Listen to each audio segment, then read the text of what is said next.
Good afternoon, ladies and gentlemen. Thank you for persisting until a Saturday afternoon. It's nearly 3 o'clock, and so I'm really very impressed to have this audience. And of course, I want to thank our panelists as well. Before I sort of introduce the theme, I'll sort of very quickly introduce our panelists, although actually I don't think any of them need introduction. On my right is Mr. Kenneth Chan, who's the Undersecretary Undersecretary of Education for the Hong Kong SAR.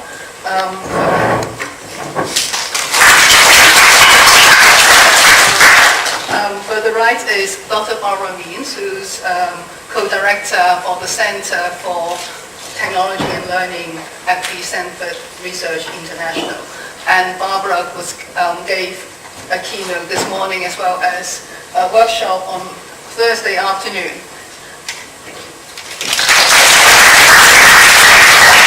And further right is Professor Kai-Ming Chang. Well, I don't know, I mean, he has many hats, but I'm inviting him today because he's leading a strategic research team on the learning sciences for our university. And I'm inviting him not just because the theme was also sort of co-sponsoring this conference, but he would tell you why the learning sciences has something to do with e-learning. On my left is Professor Richard North. Professor North is co-director of the London Knowledge Lab, and he has done so much that I couldn't quite sort of count out so much. And anyway, he gave a very good keynote yesterday, so I'm sure that you all remember all those things that he has done. Thank you. And on the left is Mr. Jody Vivankos. Jody is head of the knowledge and learning in the Council for Education in the Catalonia government. And Jody is also one of our keynote speakers, and he gave our first keynote, and also he had a workshop, and we also shared the same forum yesterday afternoon. So without further ado,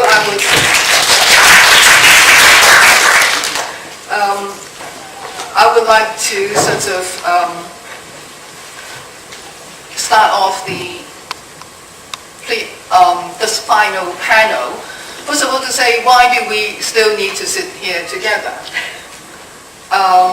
Well, I think it would be nice for us to be able to reflect on what we have been doing, also what has been going on over the last 3 days.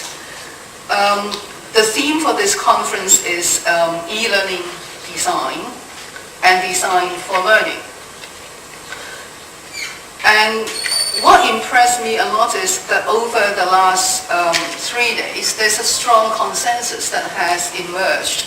And in fact, thinking about when IT and education, as we now think about it, started, it was about, nearly 12 years ago, a little under 12 years ago, because the first sort of master plan was announced November 1998. And now I think the consensus, first of all, that the goal of e-learning is to bring about transformative change to education. Seems to be, not really debate. Nobody really want to debate it. And I think another theme that seems to have emerged is that we need to have, integrated efforts. I think, we seem to hear that it's not just, say, teachers or schools, but really even parents and the community. But it's easier said than done. So yesterday afternoon we were hearing from Dr. Norisan Raselli. She was talking about the Smart School project in Malaysia, and she was saying one of the challenges that she faces is people see the Smart School program, although it's for all schools in Malaysia, people see it to be the project of, her department or her unit.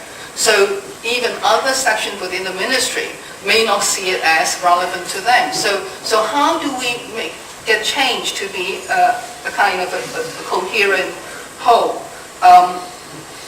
Is a challenge, but that seems to be important as well. So over the last 3 days, we've been hearing themes coming up like it's a mosaic, we need to be all working together. And then yesterday, Richard was saying, we should be making small evolutionary steps to make transformative changes. Well, that's a very nice phrase, but it boggles my mind how we can actually implement it. So is it really possible? So today, it's a panel, so we want you all to join in the panel. But just to kick off, I would want to invite each of the panelists to speak for no more than 5 minutes to address the theme of how can the efforts from different societal sectors be aligned to leverage e-learning for education in the 21st century. And I would like to invite Mr. Jordi Vivancos to start. Okay, thank you, Nancy.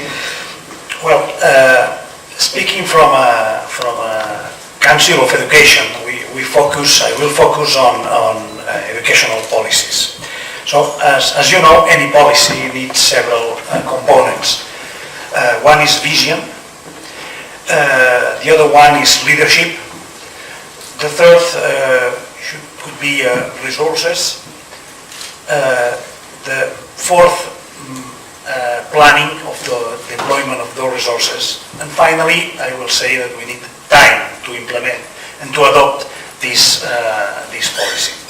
So sometimes the most scarce, the most difficult component is time, because in education changes, as you know, takes long time to implement and to show evidence that this vision, that this leadership has really well focused. So for us, is from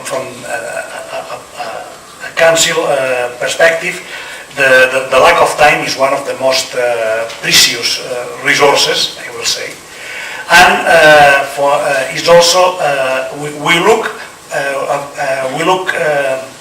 in a way to find and to look for evidence from other similar or from research evidence that our vision, our action are well focused. So I think that conference like this, or that what we had in Vienna 2 weeks ago, chaired by the OECD New Millennium Learners conference, that focusing especially on the topic of one-to-one computing, joining different initiatives in that same field, are one opportunity to share and to share good practices and to develop common visions for make the next steps. So I think for me it's one of the results of that conference is to also have had this opportunity also to gather and to exchange these perspectives. I think that this is one of the ways to follow. Thank you.